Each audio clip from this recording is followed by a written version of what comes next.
l'origine fut d'essence divine avec le Dieu saint.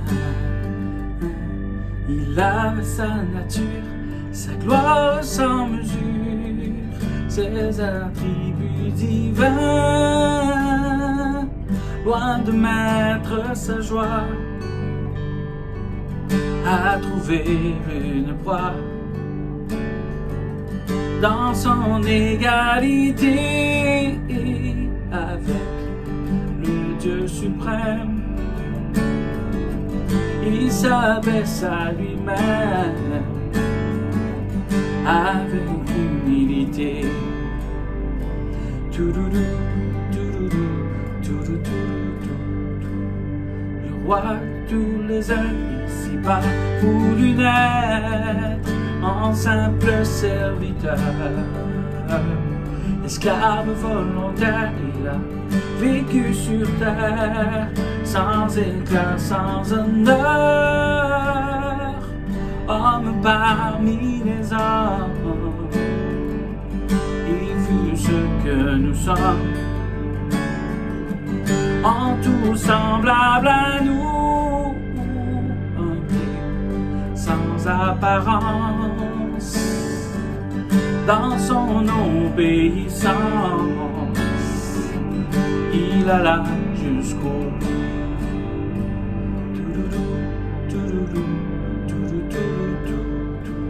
Il humilia son âme jusqu'à la mort infâme d'un criminel en croix. Au trône de lumière, il fut par Dieu son Père, élevé roi des rois. À lui honneur suprême, couronne diadème et sceptre tout-puissant.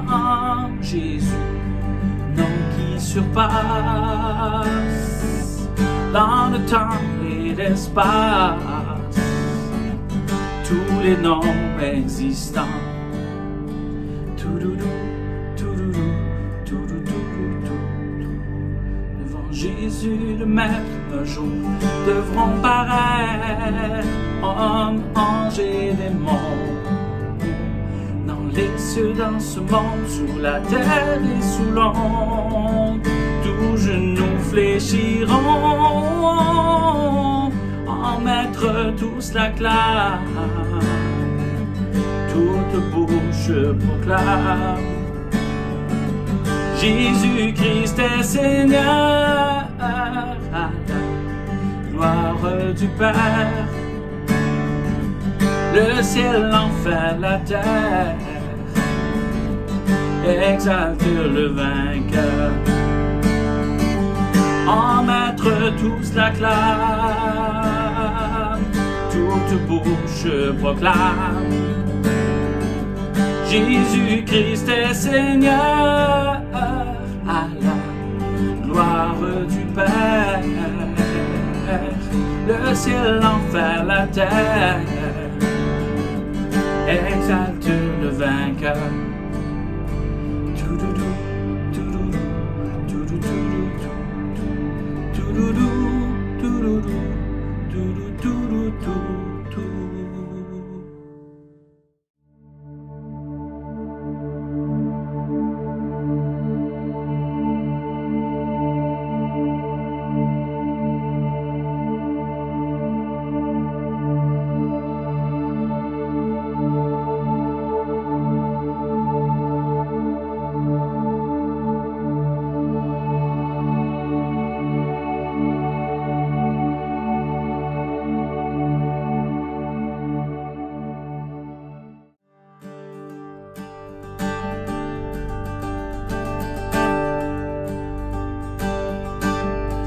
Premier en tout, premier en tout.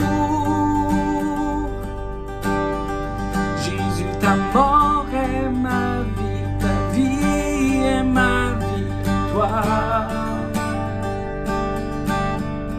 Premier en tout, premier en tout.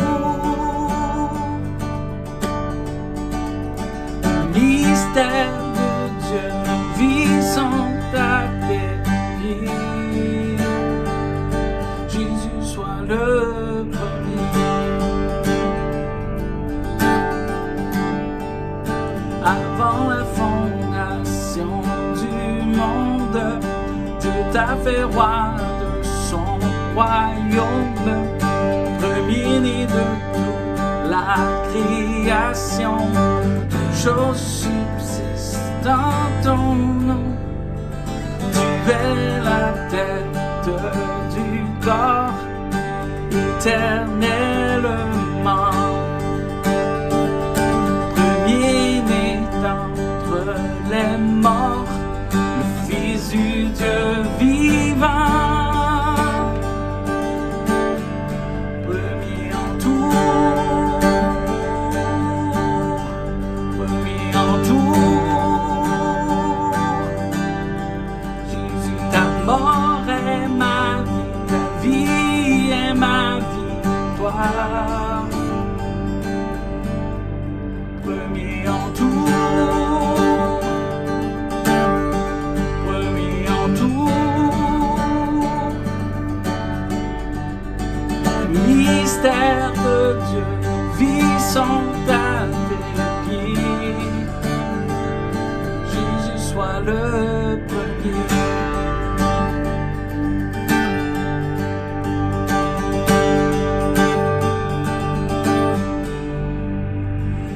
Nous a aimés d'abord, réconciliés par ta mort. Toi l'agneau précieux de Dieu, tu es le lion glorieux.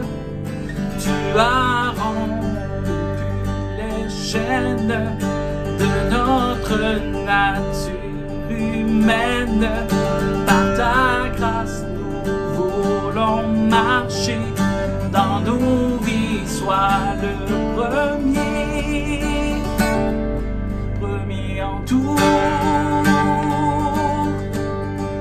premier en tout. Jésus, ta mort est ma vie, ta vie est ma victoire. Premier en tout.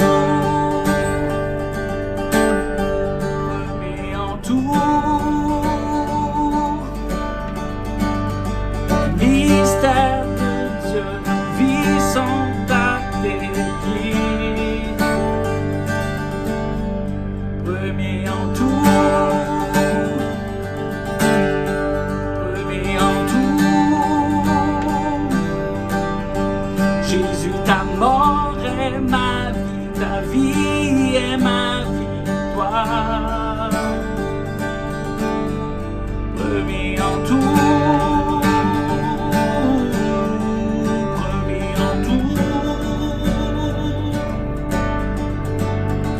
Mystère de Dieu, nos vies sont à tes pieds.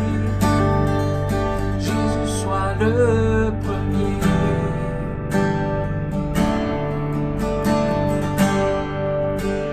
Jésus, sois le premier.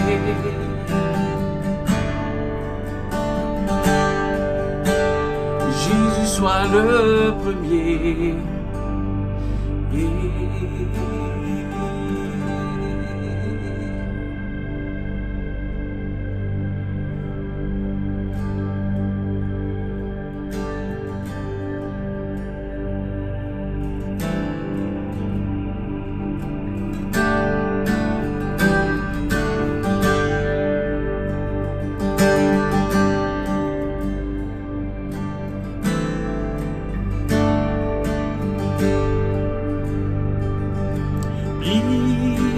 Oh Jésus, couvre ce pays de ta gloire, brûle l'Esprit Saint, embrase nos cœurs,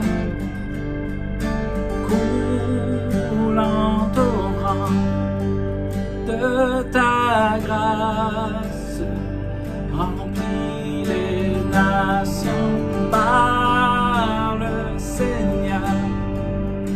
la lumière soit.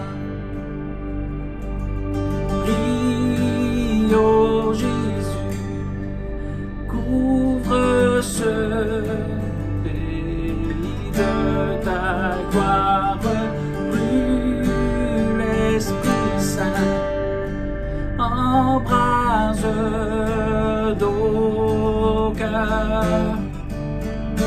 Coule en torrent de ta grâce, remplis les nations par le Seigneur, que la lumière soit. Par le Seigneur, que la lumière soit.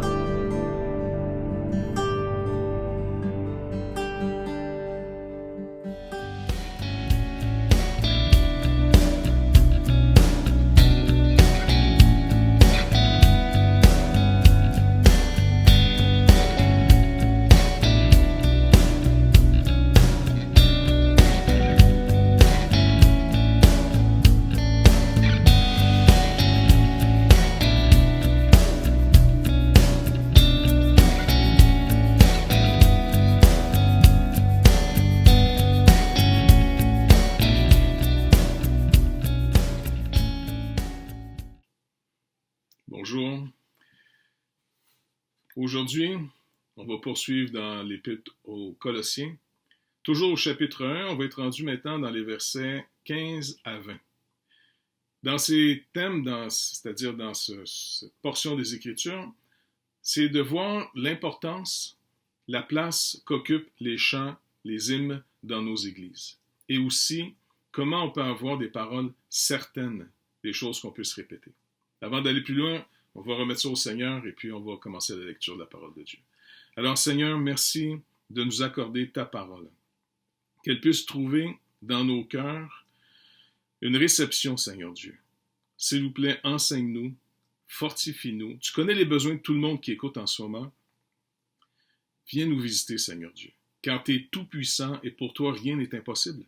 Alors merci d'utiliser ce moment qu'on est ensemble par un média, ce qui fait un peu moins personnel, mais s'il vous plaît, Seigneur Dieu, utilise ce temps qu'on est ensemble, bénis-nous, tu es notre Père, rassure-nous, fortifie-nous encore dans le précieux nom de Jésus, Père. Amen. Lecture de la parole de Dieu. Donc, les versets 15 à 20. Il est l'image du Dieu invisible, le premier-né de toute la création, car en lui ont été créées toutes les choses qui sont dans les cieux et sur la terre. Les visibles, les invisibles, trône, dignité, domination, autorité. Tout a été créé par lui et pour lui. Il est avant toute chose et toute chose subsiste en lui. Il est la tête du corps de l'Église. Il est le commencement, le premier-né d'entre les morts, afin d'être en tout le premier. Car Dieu a voulu que toute plénitude habitât en lui. Il a voulu par lui réconcilier tout avec lui-même, tant ce qui est sur la terre que ce qui est dans les cieux, en faisant la paix par lui, par le sang de sa croix. Donc, c'était la lecture de la parole de Dieu. Si on prend le texte ici, on peut voir que ça se divise en deux blocs, ou on pourrait dire deux strophes. Le premier, ça commence en disant « Il est l'image du Dieu invisible ». Donc, le premier-né de toute la création. En lui ont été créées toutes les choses qui sont sur la terre comme dans les cieux. Donc ici, Jésus-Christ, qui s'est incarné, il est aussi défini par contre comme étant 100% Dieu. S'il s'est incarné pour vrai et devenir un être humain véritable, il est toujours resté Dieu véritable aussi. Donc ici, il est présenté comme étant le créateur de toutes choses, que tout est créé par lui et tout est créé pour lui. C'est pour ça que tant qu'on n'a pas retrouvé, au fond, Jésus-Christ, notre relation avec lui, car en lui sont toute la sagesse et tous les trésors de la connaissance se trouvent en lui. En d'autres mots, on peut connaître peut-être la mécanique d'une chose, mais est-ce qu'on connaît la raison de cette chose? La raison de toute chose se trouve en Jésus-Christ. Et c'est pour ça que tant et aussi longtemps qu'un être humain n'est pas retrouvé lui-même en Jésus-Christ, il n'a pas encore trouvé le sens de sa vie. Et la sanctification, c'est d'être de plus en plus séparé, au fond, de ce qui nous séparait de Christ, pour être de plus en plus réconcilié par sa connaissance qu'il nous donne de lui, par les paroles de vie qu'il nous donne de lui. De plus en plus, on commence à trouver le sens final de nos vies, le but de nos vies. Parce qu'en passant, si on ne comprend pas notre but, eh bien, on va définir autrement nos vies. Il va y avoir autre chose qui va s'imposer comme but. Donc, il est à l'origine de notre vie. Il est à l'origine de cette création.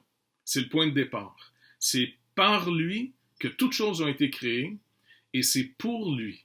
Donc, on a le commencement, c'est par lui, et on a la conclusion, le but, c'est pour lui. Sinon, tout ce qu'on vit en réalité, c'est d'apprendre à vivre pour lui, sans arrêt.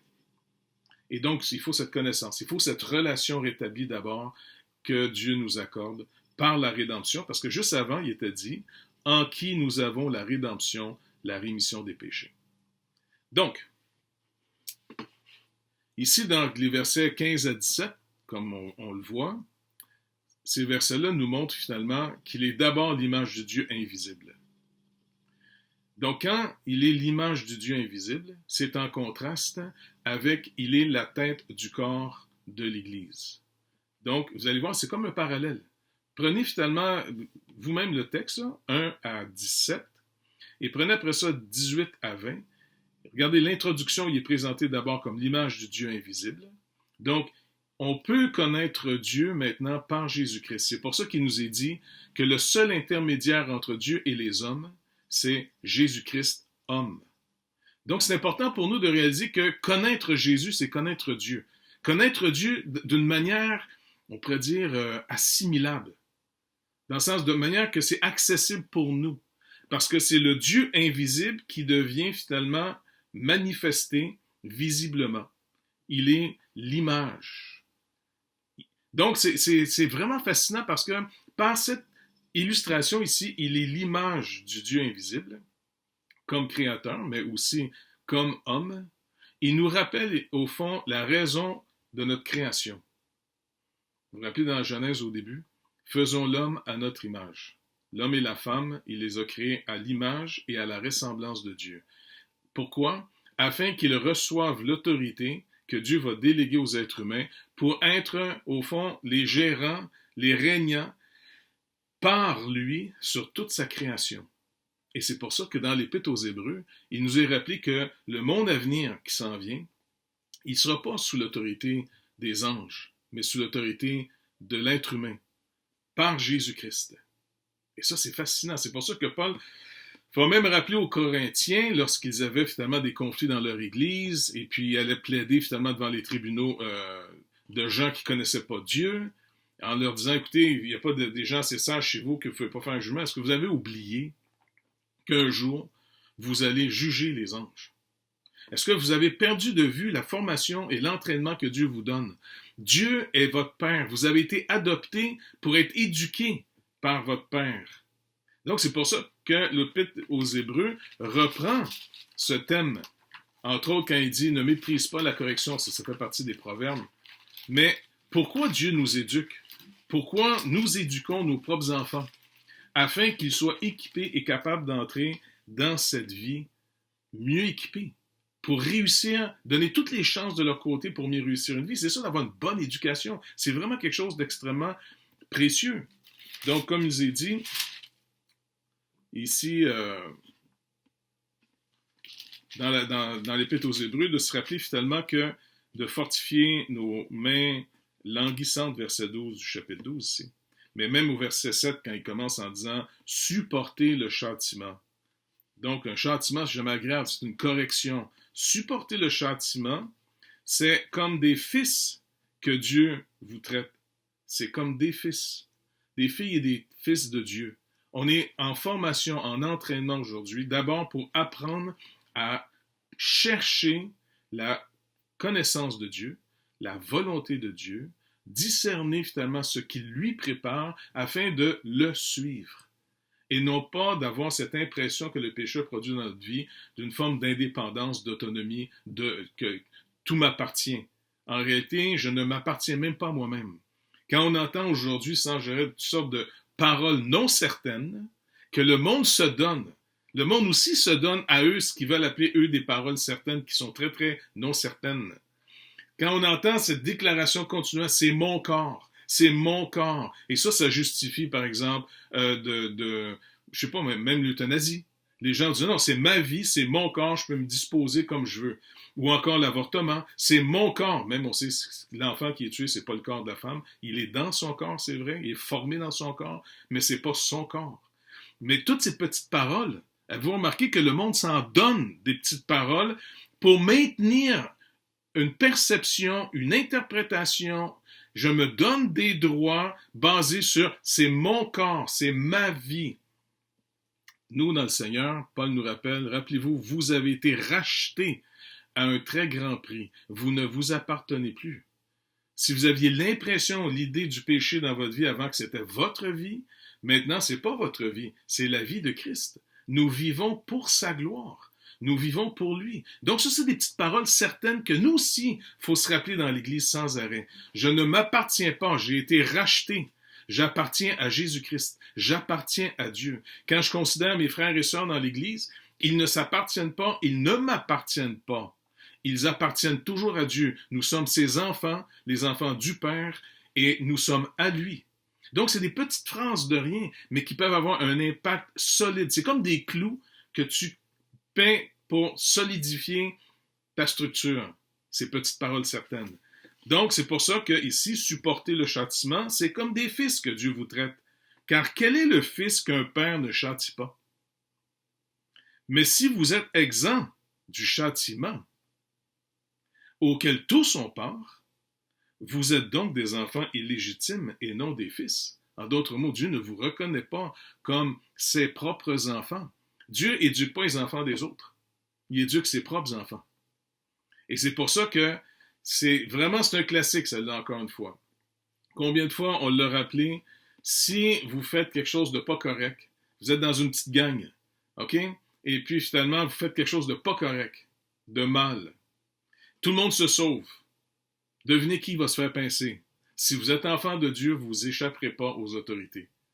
Parce que finalement, vous avez un Père qui vous enseigne. Vous êtes destiné à quelque chose de plus que ce que vous vivez présentement sur Terre. Vous êtes destiné à être un fils et une fille de Dieu qui va faire partie des régnants dans la nouvelle création. Donc, perdons pas de vue ces choses-là. Sinon, il y a l'attraction finalement des paroles de cette terre, du péché, l'autonomie, l'indépendance de Dieu peut carrément vous amener à manger la poussière de la terre plutôt que vous nourrir du pain céleste. Donc, rappelons-nous ces vérités. C'est fondamental parce qu'une vie, c'est vite passé. Le Seigneur nous donne tant de jours, comme il dit dans le psaume 90, et ils sont comptés, et quand ça va être fini, c'est fini. On ne sait pas le nombre de nos jours, c'est lui qui les a déterminés. Donc, on voit ici qu'il y a de l'instruction pour des fils, parce qu'on est créé pour lui. Donc, c'est important ici. C'est en contraste avec « il est la tête du corps de l'Église ». Pour être la tête du corps, pour être le chef, pour être l'origine aussi, parce que le mot « képhalé » dans le grec ou « roche » en hébreu, veut dire l'origine, ou la tête, ou le chef. Mais tout dépendant comment on définit le chef. C'est ça qui est un peu dangereux avec les mots. C'est comme des petits coffres avec la substance dedans. Donc, le chef, dans l'Ancien Testament, c'était souvent vu comme un chef militaire. Le chef, par contre, dans le Nouveau Testament, il y a une nouvelle définition que Jésus a imposée. Car il dit « Je suis le Seigneur ». Vous faites très bien de dire que je suis le Seigneur, je le suis. Rappelez-vous, on va regarder ça. C'est un texte trop beau, trop solide. Dans Jean 14. Donc, c'est-tu dans Jean... Non, excusez. Donc, c'est dans Jean 13, excusez. C'est dans la même... c'est dans ce dernier souper de la Pâque. Donc, le Seigneur va enlever ses vêtements, il va s'habiller comme un esclave, il va s'habiller... Ça traumatise les apôtres dont Pierre.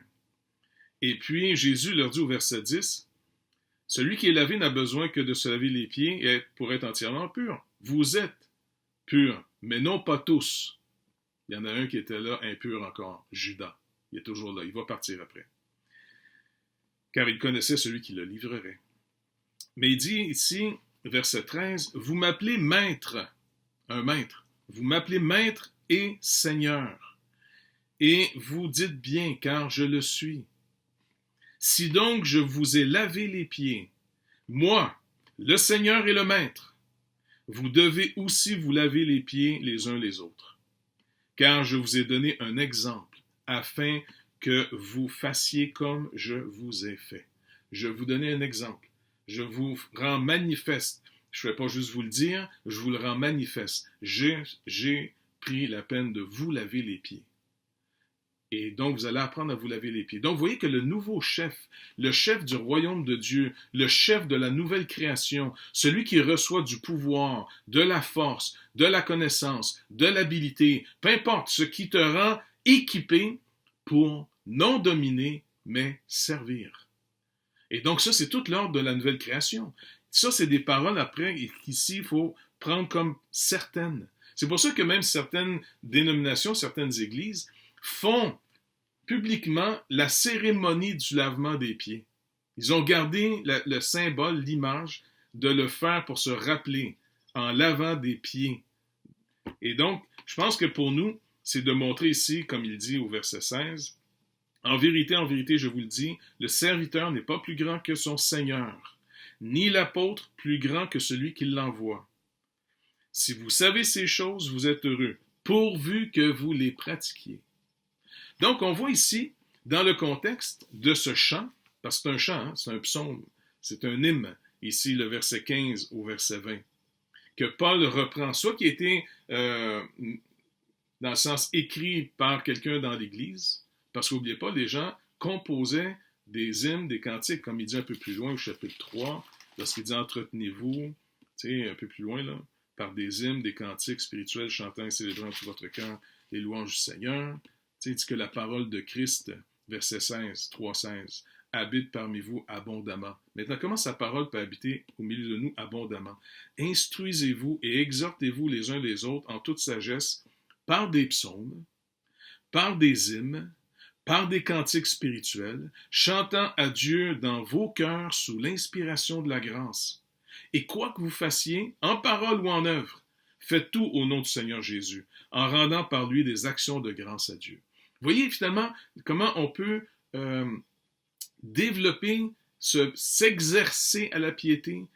Donc, en priorité, c'est d'avoir une intelligence renouvelée. C'est d'avoir des clous mis aux bonnes places dans notre structure qu'on bâtit, dans notre tête, par des paroles certaines, par des hymnes qu'on peut se rappeler.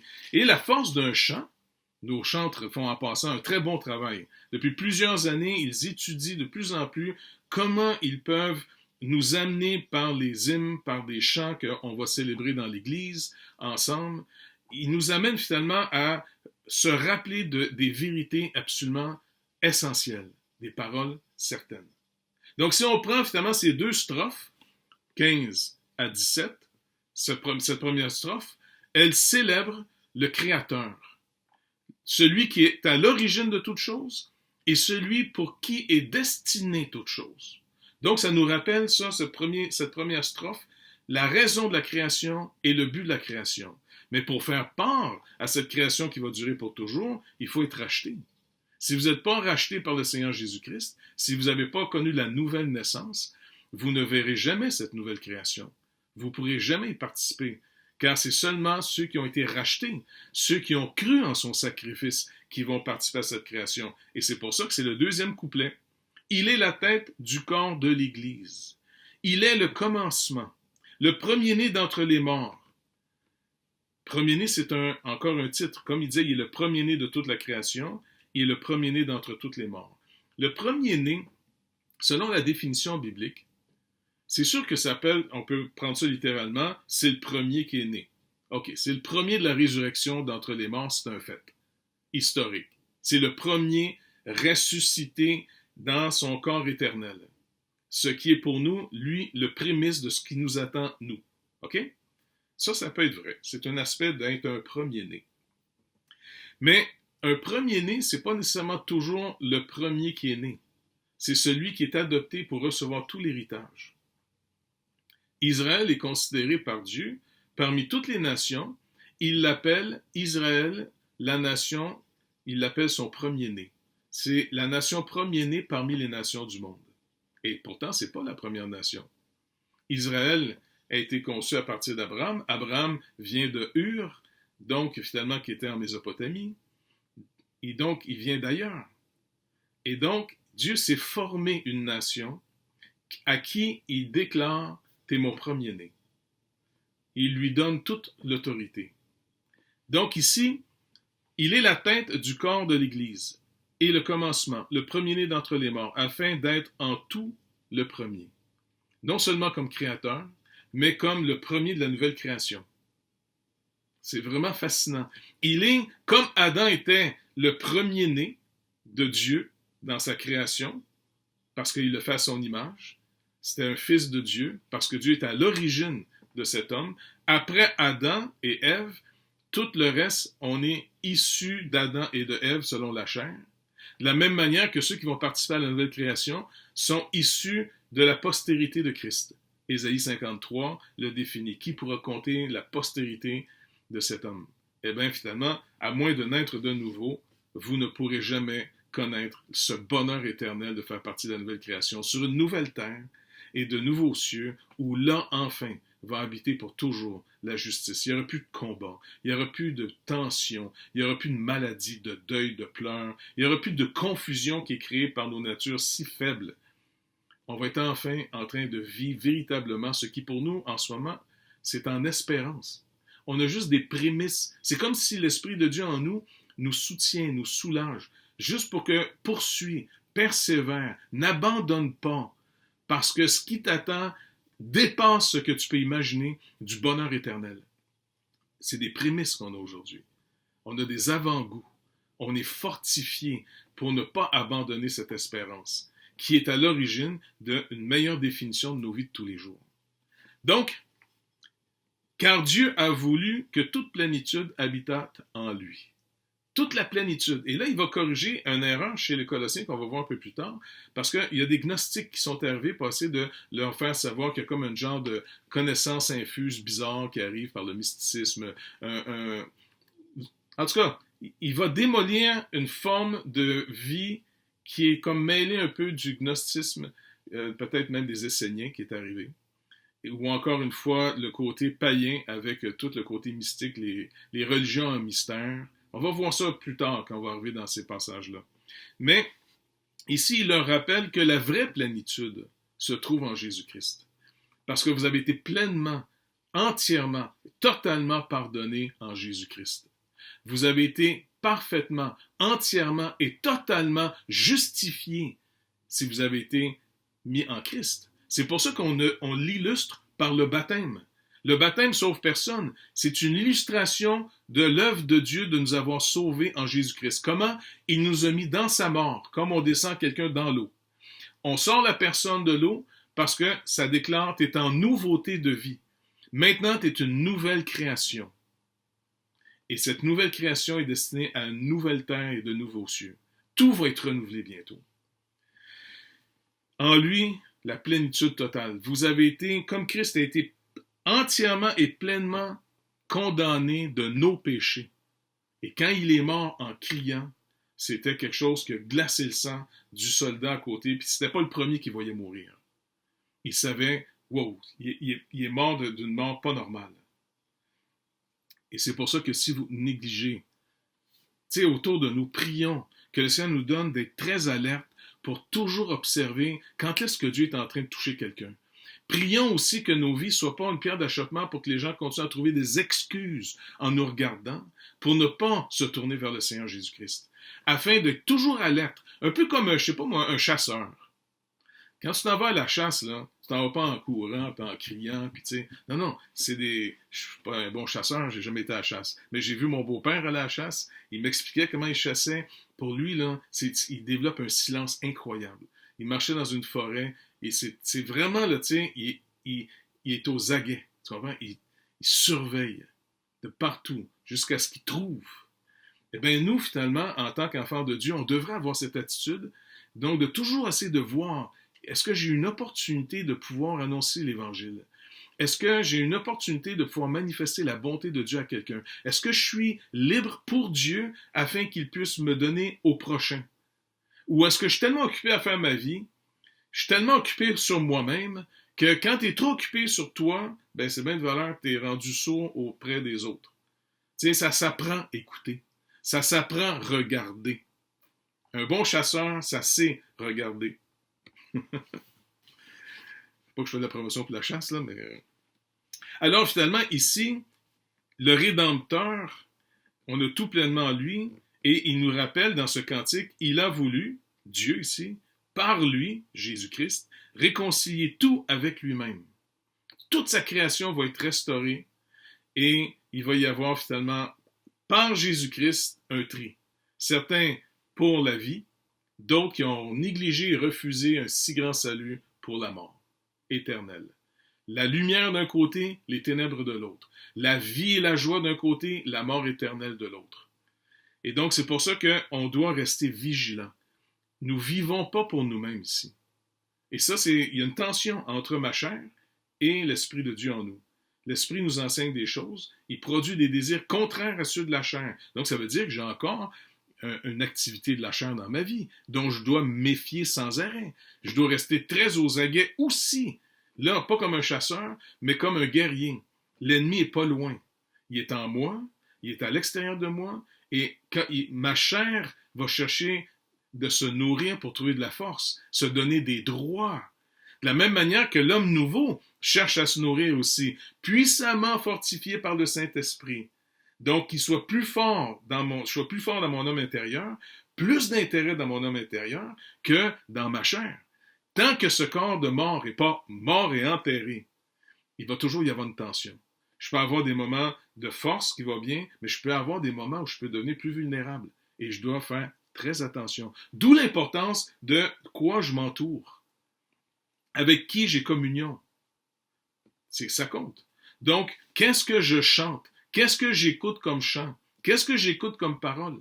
Donc, quand on regarde finalement ce petit cantique ici dans cette église que Paul récupère, peut-être qu'il l'a écrit lui-même ou peut-être que c'est déjà écrit, je ne sais pas. Qui est-il? On l'a vu, l'image du Dieu invisible, verset 15.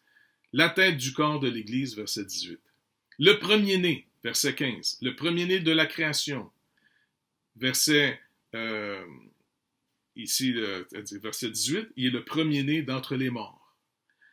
En lui, verset 16, ont été créées toutes choses, et en lui est toute la plénitude de Dieu, verset 19. Sur la terre comme dans les cieux, verset 17, tout a été créé par lui et pour lui, et puis verset 20, tout est réconcilié par lui. Vous voyez, finalement, c'est un parallèle, créateur, rédempteur. Et donc, c'est un cantique que les gens peuvent chanter pour continuellement rendre plus profond cette réalité. Si je ne l'entends pas, si je ne reçois pas la vérité, alors je n'aurai pas la force, l'énergie pour agir selon ce qui est vrai. Rappelez-vous, le monde aussi se donne des petites paroles qui se répètent entre eux autres sans arrêt. Juste en ce moment, on entend la petite parole « tout va bien aller ». Tu sais, avec l'arc-en-ciel, deux petits nuages. Ça serait bien de rappeler finalement que l'arc-en-ciel, c'est un signe biblique qui a été donné aux Juifs dans l'Ancien Testament et aux chrétiens dans le Nouveau Testament, qui rappelle finalement que cette création, la terre, un jour, va connaître finalement une vraie délivrance. Elle ne sera plus destinée à la destruction. Donc, deuxièmement, oui, ça va bien aller pour les croyants. Une vie sans Jésus-Christ, on a beau dire ça va bien aller, eh bien, il y a des bonnes chances que non. Parce que la parole de Dieu dit, il est donné à l'homme de mourir juste une fois. Après quoi vient le jugement. Est-ce qu'on est prêt à faire face au jugement de nos vies? Ou d'entendre une très bonne nouvelle? Je suis venu porter le fardeau de vos vies, Jésus a dit. Venez à moi, vous tous qui êtes fatigués et chargés. Comment les gens étaient fatigués et chargés en Israël? C'est à force d'entendre la loi qui leur montrait sans arrêt leur besoin d'un salut qui vient d'ailleurs. Il ne peut pas venir de eux. Ils étaient fatigués sous la loi. Et Jésus dit, moi, ma loi, mon fardeau, il est léger. Mon joug, il fait pas mal. Donc, il se chantait ces choses-là. Mais si on regarde, par exemple, Paul dit dans 1 Corinthiens chapitre 14 au verset 26, dans leur rassemblement, il dit, que faire donc, frères, lorsque vous vous assemblez les uns et les autres parmi vous, est-ce que quelqu'un a un cantique, une instruction, que tout se fasse pour l'édification? Avez-vous vu les deux? Cantique et instruction. Un chant spirituel qui rappelle une vérité ou une parole certaine. Colossiens 3,16, comme on l'a dit, on va le voir plus tard.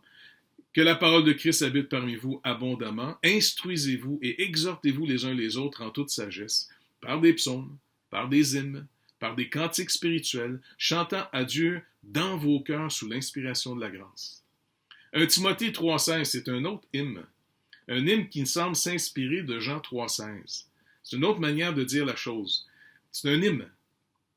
Celui qui a été manifesté en chair, justifié par l'Esprit, vu des anges, prêché aux gentils, cru dans le monde, élevé dans la gloire. Ça, c'est une parole certaine. C'est un hymne qu'on se répète. Il y avait encore ce que Paul appelait clairement des paroles certaines. 1 Timothée 1,15, c'est une parole certaine et entièrement digne d'être reçue, que Jésus-Christ est venu dans le monde pour sauver les pécheurs. C'est une parole certaine, c'est une parole entièrement digne d'être reçue. Il n'est pas venu chercher des justes qui réussissent tout, il est venu chercher les pécheurs. Ça, c'est rassurant. Ça nous rappelle de toujours prêcher l'Évangile, pas en regardant si la personne est digne d'entendre l'Évangile. C'est toujours en croyant dans le Seigneur Jésus. Tout le temps. Donc, c'est vraiment important pour nous de réaliser ces choses. Et puis, une autre parole certaine, 2 Timothée 2, 11 à 13, cette parole est certaine. Si nous sommes morts avec lui, nous vivrons aussi avec lui. Si nous persévérons, nous régnerons aussi avec lui. Si nous le renions, il nous reniera. Si nous sommes infidèles, il demeure fidèle car il ne peut se renier lui-même.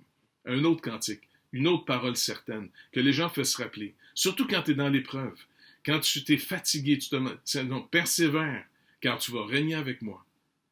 Donc, un autre cantique dans Tite 3, versets 4 à 8, mais lorsque la bonté de Dieu, notre Sauveur, et son amour pour les hommes ont été manifestés, il nous a sauvés, non à cause des œuvres de justice, mais selon sa miséricorde, par le baptême de la régénération, le renouvellement du Saint-Esprit, qu'il a répandu sur nous avec abondance, par Jésus-Christ, notre Sauveur, afin que, justifiés par sa grâce, nous devenions en espérance héritiers de la vie éternelle. Cette parole est certaine, et je veux que tu affirmes ces choses afin que ceux qui ont cru en Dieu s'appliquent à pratiquer de bonnes œuvres. Cette parole est certaine. Donc, rappelez-vous ces choses. Mettez-le en cantique. Chantez-le. Mémorisez-le. Ça, c'est un fondement à votre réflexion, à vos décisions. La bonté de Dieu.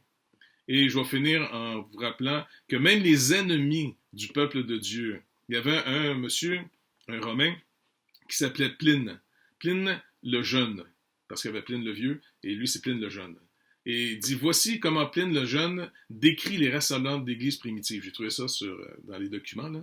Puis, s'il y en a qui veulent chercher la référence, c'est dans Pline le jeune, lettre à Trajan, il écrivait pour Trajan, 10e volume, verset 97. Il y en a qui disent 96, mais quand moi j'ai cherché, j'ai trouvé plutôt le passage dans le verset 97. Vous pouvez trouver ça sur Internet en passant. Et voici comment ça se résume.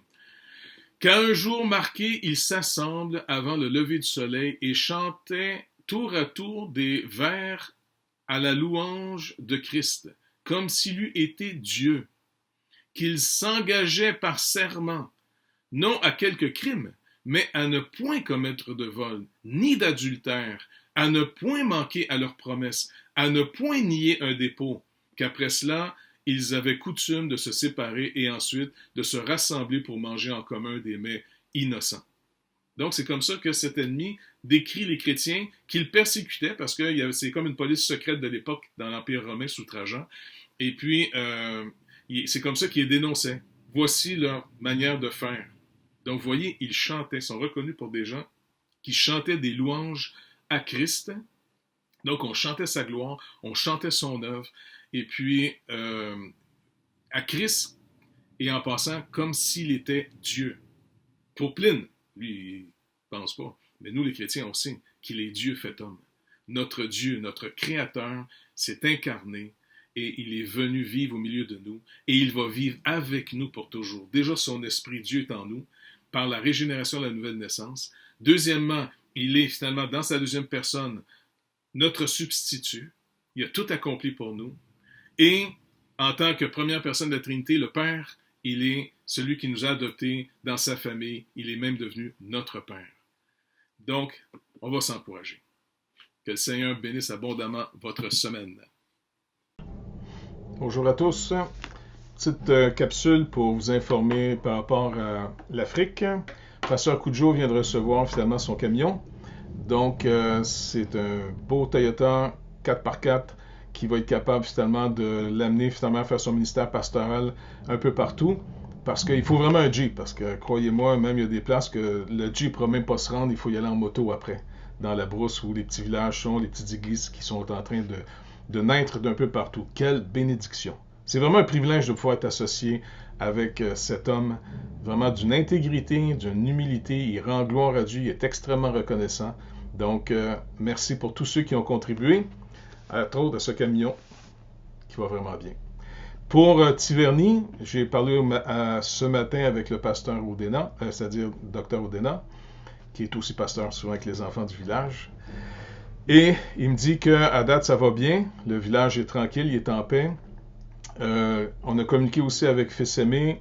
Fils Aimé continue à voir ce que la cantine puisse aller de l'avant afin de nourrir les enfants et les plus faibles, surtout tous les vieux et les infirmes du village, par vos dons, quand vous donnez pour cantine. Ceux qui soutiennent, qui parrainent les enfants, Marie a communiqué avec Madame Chavannes, jeune, et finalement pour leur dire qu'on continue à soutenir et de donner l'argent aux familles pour qu'ils puissent continuer à se nourrir, à s'organiser parce qu'il n'y a plus de travail. Il y a vraiment une paralysie qui se fait. Donc, merci énormément pour tous vos dons, vos prières et puis votre soutien. N'oubliez pas, on est une équipe. Et notre but, c'est vraiment de chercher la volonté de Dieu pour ceux de chez nous et ceux avec qui le Seigneur nous associe au travers des missions. Parce que c'est un mouvement. C'est toute la Bible parle qui y participe en ce moment. Et donc, Sylvain Perrault, continuez à prier pour lui. C'est lui qui préside la fondation de la Bible parle.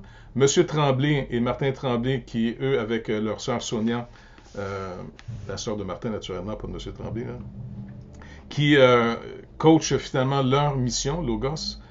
Vraiment, il y a un travail énorme qui se fait. Et c'est très, très encourageant. Donc, n'oubliez pas, toutes les fois que vous contribuez à l'Assemblée, vous participez à cette vie d'équipe. Donc, que le Seigneur vous bénisse abondamment. Et c'est des bonnes nouvelles, c'est encourageant. À bientôt.